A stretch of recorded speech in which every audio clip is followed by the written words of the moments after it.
Hello, everybody. Richard C. Wilson coming to you from Oklahoma City this morning in a business trip negotiating an investment. And I wanted to explain a concept that I've touched on before, but to say it in a different way. We've talked about trust curves. We've talked about the importance of integrity. But when you look at the different levels of potential deal alignment, this is coming up with a deal that I'm here to negotiate right now. It goes a lot deeper and it's more nuanced, I think, than a lot of people realize on the surface. And I've been doing this 14 years and just now realizing how critical this is. It isn't a nice to have thing. It's something that you might as well not spend any energy doing unless you're completely aligned at a very granular level on both sides of the deal that you're trying to get done. So this is what I'm referring to. If you are raising capital for a deal and the person already knows you, likes you, trusts you, they're local to the deal, or they are in that city often where the deal is, and they are familiar with the industry, that is how deals get done very easily without stress. If you're spending a lot of energy where none of those three things are in place, it's going to be painful. That is a basic level of alignment. But what we don't often talk about enough, I think, in our workshops, webinars, or podcasts, is the next layer down of alignment of what is it that a CEO of a company wants if you're trying to buy his business. How do you align your efforts with his? You want to buy the business maybe at a 3 times EBITDA valuation. He wants to sell at a 5 times EBITDA. Maybe he's ready to retire, but he has a ton of strategic expertise.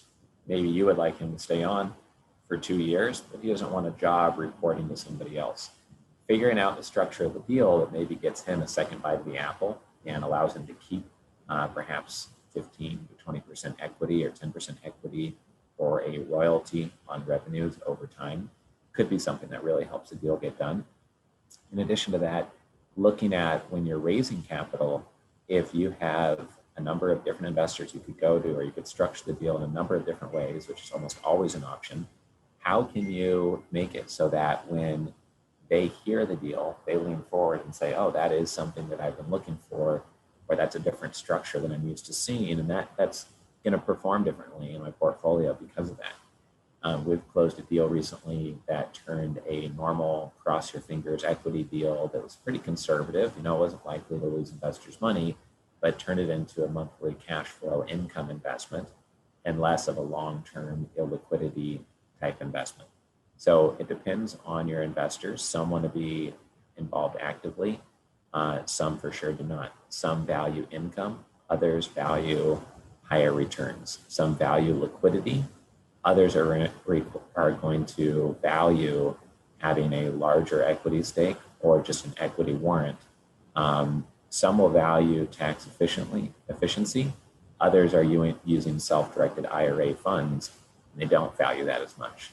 So you need to align the deal structure with who the asset's being bought from. If that's part of your process. You need to align the deal structure with the type of investor, their sophistication level, their income tax bracket, where those funds are coming from, their knowledge level, whether they're active, passive, or they're investing a lot or a little amount, if they value cash flow versus returns. But then also keep in mind the alignment of the location of the deal, the relationships you have, and who would be familiar with the deal from the start. And I find that if you put a lot of thinking time and a lot of thought and intentionality behind those things, you save yourself a lot of time and effort and money. And I see people spending $20,000 a year on plane tickets to travel around, or $30,000 to structure a deal, but they're not spending 2 hours just meditating on what I just said, or just thinking through all of those different angles and then aligning things so that there's more momentum in the deal. So I just wanted to share that just because it keeps on coming up within deals that we're working on. I know I've mentioned concepts related to this in our workshops. If you follow a lot of our work here at the Family Office Club, you'll recognize some of those ideas I just talked about, but it keeps coming up. So I just wanted to keep on emphasizing how important it is. So I hope you're having a great day. Thanks for following our work. If you want to check out our upcoming events, please go to familyoffices.com.